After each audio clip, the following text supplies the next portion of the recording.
Hey, Mr. Betterley trying to better his first hook. Let's see what he can do.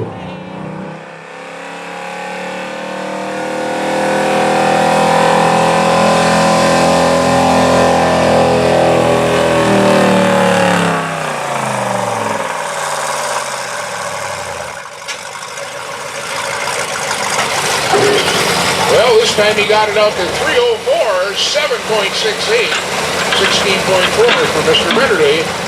And he put himself in first place. So he did good by dropping that first hook.